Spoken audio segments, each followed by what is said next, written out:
ऐसी कुछ मिस्टेक्स है जो 99% स्टूडेंट्स करते ही करते हैं, और जब तक उनको समझ में आता है कि वो मिस्टेक्स का सॉल्यूशन क्या है, वो काफ़ी लेट हो जाता है। ऐसे बहुत से स्टूडेंट्स हैं जो एक्चुअली में डिजर्विंग है, लेकिन जहाँ उनका सिलेक्शन 1 साल में या 2 साल में हो जाना चाहिए था, वहीं पे उनको सिलेक्शन लेते-लेते 4, 5, 7, 8, 10 साल लग जाते हैं।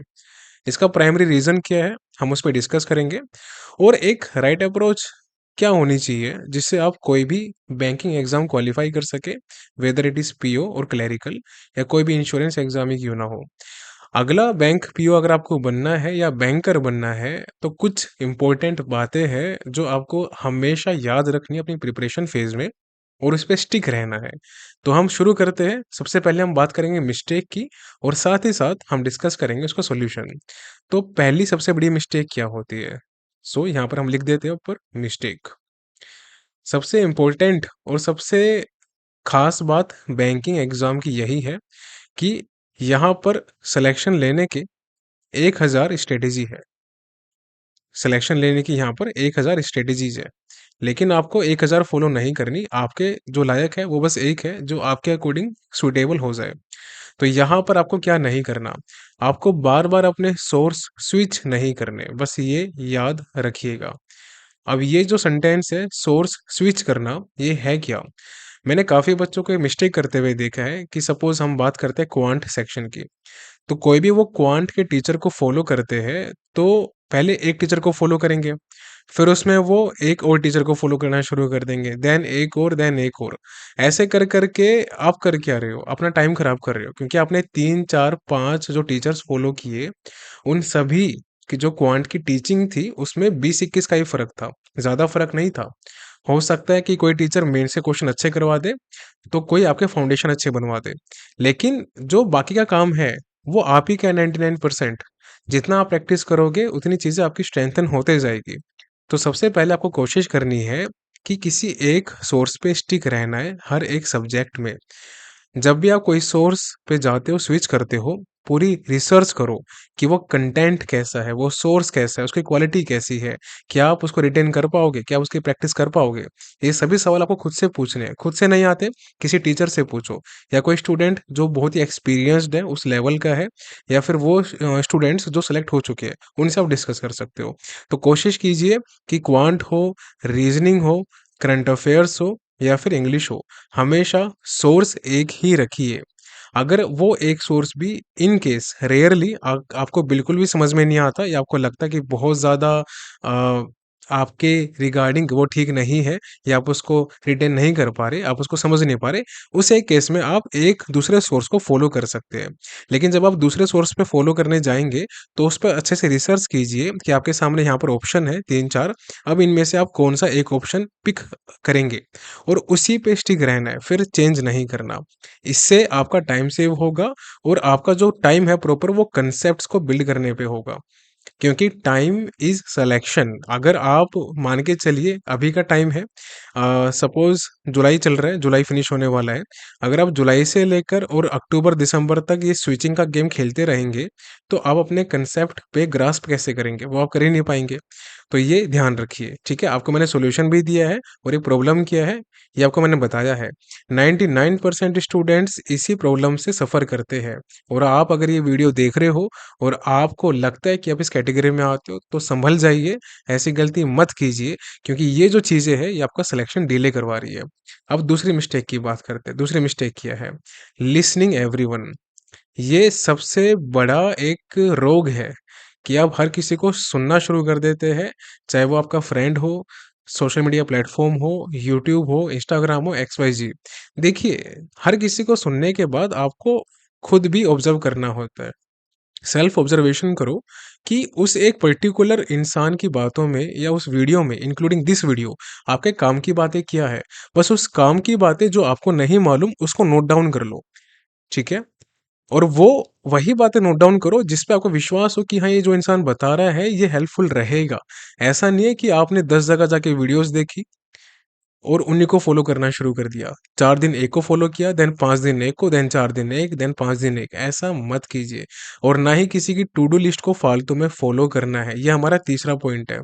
कि किसी भी टू डू लिस्ट को फालतू में फॉलो नहीं करना, चाहे वो कोई यूट्यूबर हो, टीचर हो, स्टूडेंट हो, आपका फ्रेंड ही क्यों ना हो। देखिए, हर किसी की बीमारी अलग होती है। आपकी बीमारी हो सकता है कि आपका क्वांट वीक हो, अगले की बीमारी हो सकता है उसका इंग्लिश वीक हो, या किसी और की बीमारी हो सकता है कि उसका पूरा सब्जेक्ट ही वीक हो, कंप्लीट जो like reasoning, quant and English वगैरह है। तो वो उसके अकॉर्डिंग अपना टाइम डिस्ट्रीब्यूट करेगा। अगर अगर आपका क्वांट वीक है, तो आप इस पे टाइम ज़्यादा इन्वेस्ट करेंगे, 2 घंटे, 3 घंटे। लेकिन जिसका क्वांट स्ट्रॉन्ग है, वो 1 घंटा ही टाइम देगा। तो वो आपके लिए ठीक है? नहीं, आपके लिए ठीक नहीं है, क्योंकि आपको अपने वीक एरियाज़ पे काम करना है। तो कोशिश करो सबसे पहली बात तो कि हमेशा उन लोगों को सुनो जिन जो सिलेक्शन दे रहे हैं, जिनके स्टूडेंट्स जैसे हमारे खुद के स्टूडेंट्स सिलेक्शन लेके बैठे हैं पिछले 6 सालों में, और अभी लास्ट ईयर के जो रिजल्ट्स थे वो हमने काफ़ी पब्लिश किए हैं अपने ग्रुप्स में, अपने यूट्यूब चैनल पे, तो वो जाके देखो। और ऐसे ही जो टीचर्स हैं, जो एक्सपीरियंस्ड पीपल हैं, उनकी बातें सुनो, लेकिन अपने आप से लिंक भी करना सीखो। सिर्फ सुन के ये नहीं कि खुश हो जाओ, लिंक करो कि अब आपके साथ वो बातें कैसे लिंक होती है और आप उससे क्या बेनिफिट उठा सकते हो, क्या सीख सकते हो। ये हमेशा आपको करना है। क्यों ये बात मैं क्यों कह रहा हूँ? ये जो हमारा सेकंड पॉइंट है लिसनिंग एवरीवन, इसका सबसे बड़ा जो कॉज़ है, वो है कि जितने भी टॉपर्स की आप वीडियोज़ देखने शुरू कर देते हो और उस टॉपर्स की वीडियोज़ के जो पॉइंट्स हैं, वो अपनी लाइफ में इम्प्लीमेंट करना जो आप कोशिश करते हो, वो सबसे गलत चीज़ है। मैं हमेशा बोलता हूँ, सबसे गलत है।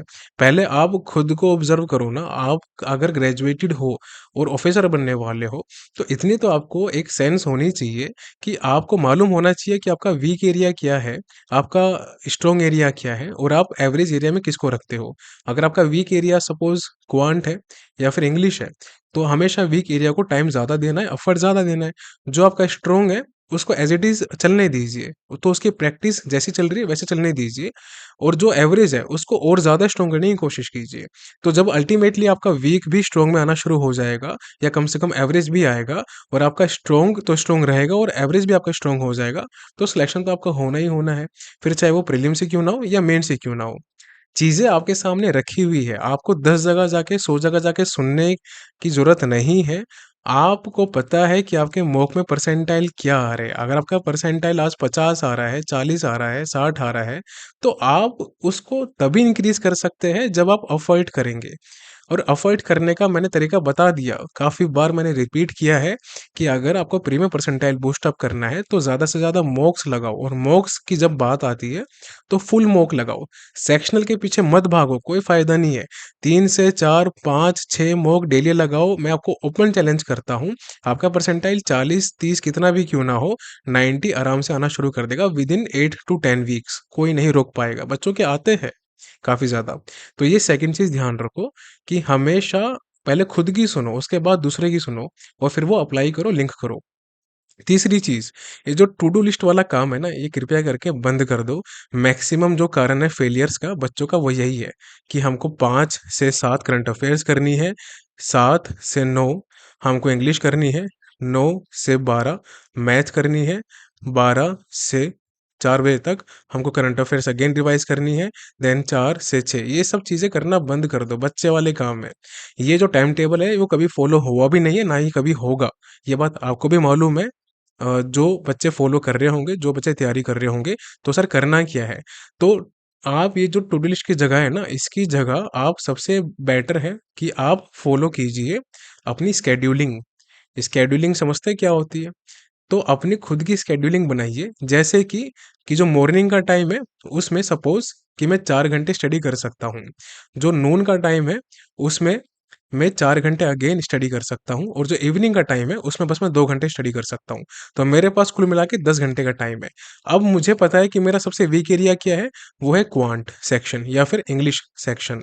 तो जो मेरा सबसे वीक एरिया है, उसको मैं सबसे पहले रीड करूँगा, ठीक है? ईट दैट फ्रॉग, आपने वो बुक पढ़ी होगी, और जो बहुत टाइम से मैं बच्चों से अप्लाई करवा रहा हूँ 5-6 सालों से, वो आपको अप्लाई करना है कि जो आपका वीक सब्जेक्ट है, वो कोई भी क्यों ना हो, सबसे पहले मॉर्निंग में उसको उठाओ, उसकी प्रैक्टिस करो।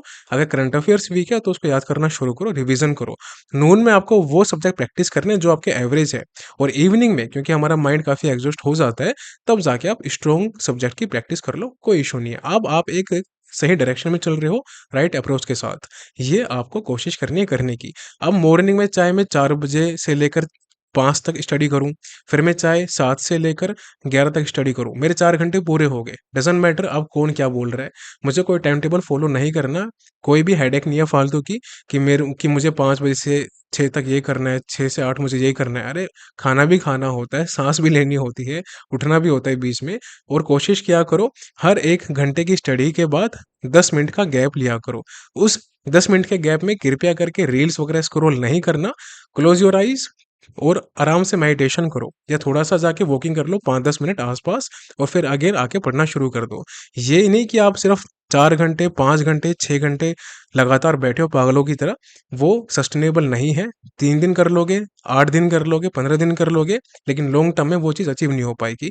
हाँ, लेकिन एक टाइम ऐसा आएगा कि जब आपकी जो सिटिंग कैपेसिटी है वो इंक्रीज़ हो जाएगी कि आप 1 घंटे से लगातार 3 घंटे बैठ सकते हैं, फिर आप आधे घंटे का रेस्ट ले सकते हैं। फिर आप अगेन 2 घंटे बैठ सकते हैं, फिर आप आधे घंटे का या फिर 1 घंटे का रेस्ट ले सकते हैं। तो वो कैपेसिटी इंक्रीज़ होती है टाइम के साथ-साथ। तो आप कोशिश ये करो कि अपने सब्जेक्ट्स को स्केड्यूलिंग के अकॉर्डिंग आप प्रिपेयर करो।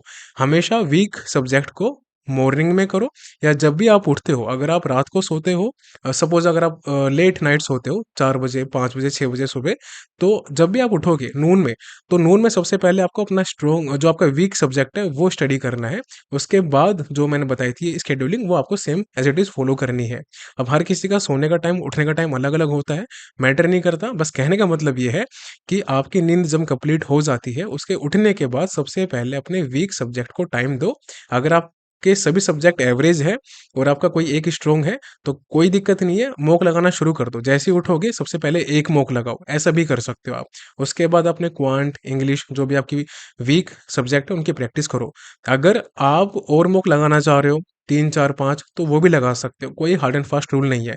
एक और चीज़ काफ़ी बच्चे पूछते हैं कि सर क्या मॉक एक बार में लगाना है? नहीं, बिल्कुल भी नहीं। आपने एक मॉक लगाया, 5-10 मिनट रेस्ट कीजिए, देन अगेन एक मूक लगाइए, फिर वो आप पे डिपेंड करता है कि 2 घंटे बाद मूक लगाना है, 1 घंटे बाद मूक लगाना है। मूक कभी भी लगाओ पूरे दिन में, बस आपका टारगेट होना चाहिए कि आपको 3, 4, 5 मूक फिनिश करने हैं प्योर लेवल के, दैट्स इट, इतना सा करना है। इन सभी बातों को ध्यान रख लो, बहुत ज़्यादा इम्पोर्टेंट है। एक और चीज़ देखिए, बैंक पीओ बनने के लिए ना आपको कुछ पीएचडी करने की आवश्यकता नहीं है। ऐसे बहुत से स्टूडेंट हैं जिनके 4-5 साल तक एग्ज़ाम क्रैक नहीं होते, जैसे वो राइट अप्रोच के साथ जुड़ते हैं, उनके सिलेक्शन हुए हैं, उसी टाइम पे हुए हैं। लेकिन जो सिलेक्शन होते हैं ना, वो इसलिए होते हैं क्योंकि जो मिस्टेक्स है, जो अवॉइड करनी चाहिए, वो अवॉइड करते हैं। अगर आप मिस्टेक्स के पीछे भागते रहोगे, उसको पकड़ के बैठे रहोगे, सिलेक्शन कहाँ से होगा? आपकी इम्प्रूवमेंट कहाँ से होगी? आप खुद बताइए। तो हमेशा हर एक सब्जेक्ट में चाहे वो प्रीलिम्स हो या मेंस हो या इंटरव्यू ही क्यों ना हो, राइट अप्रोच बहुत ज़्यादा इम्पोर्टेंट है। आपसे रिक्वेस्ट करता हूँ कि जो मैंने आपसे बातें बताई है यहाँ पर सभी बातों को ध्यान रखो कि आपका सोर्स स्विच ना हो, फालतू की टू डू लिस्ट फॉलो नहीं करनी किसी की भी। आपके जो वीक एरियाज है उसके अकॉर्डिंग आप स्केड्यूलिंग करो। हाँ, अगर आप कोई टारगेट्स फॉलो कर रहे हो उसमें भी आप थोड़े बहुत अपने अकॉर्डिंग चेंजेस कर सकते हो। जैसे कुछ हमारे टारगेट्स राइट अप्रोच के भी है करंट अफेयर्स के साथ रिपीटर्स ग्रुप के। तो जो बच्चे रिपीटर्स ग्रुप के हैं उनको मैं ये चीज़ बताना चाहता हूँ कि आपके जो टारगेट्स चल रहे हैं उसको आप या तो एज इट इज़ फॉलो कर सकते हो। अगर थोड़ा बहुत अपने अकॉर्डिंग चेंज करना है तो कर भी सकते हो, कोई हार्ड एंड फास्ट रूल नहीं है। बाकी जो आपके टारगेट करंट अफेयर्स के हैं उसमें कॉम्प्रोमाइज़ नहीं करना, वो आपको सिस्टमेटिकली करना ही करना है। बस उसको मत मिस कीजिएगा। तो अभी के लिए ये सब चीज़ें ध्यान रखिए। बैंक पीओ बनने के लिए सबसे ज़रूरी है या बैंकर बनने के लिए सबसे इम्पोर्टेंट है, सबसे पहले अपने कंसेप्ट को क्लियर कीजिए, अपना फाउंडेशन बनाइए। जब आपका प्री का फाउंडेशन बन जाए, आपके कंसेप्ट क्लियर हो जाए, फिर एक राइट अप्रोच के साथ प्रैक्टिस कीजिए, मॉक लगाइए और जब आपके प्री के परसेंटाइल अच्छे लेवल पे आने शुरू हो जाए 70, 80, 90 पे, then you are prepared to qualify prelims examination. फिर मेंस के लिए डेडिकेटेडली करंट अफेयर्स इंग्लिश में साथ-साथ काम करते रहिए और जैसे ही आपका मेंस हो जाएगा, देन इंटरव्यू के लिए भी अकॉर्डिंगली आपको प्रिपरेशन करनी है। इंटरव्यू में कैसे प्रिपरेशन करनी है, मैं आपको बताऊँगा। टॉपर्स में मार्क्स कैसे लाने हैं, आई विल टेल यू। अभी इतना ही काफ़ी है, इसको हम एंड करते हैं, मिलेंगे अगली वीडियो में। अभी के लिए bye bye, take care and see you soon.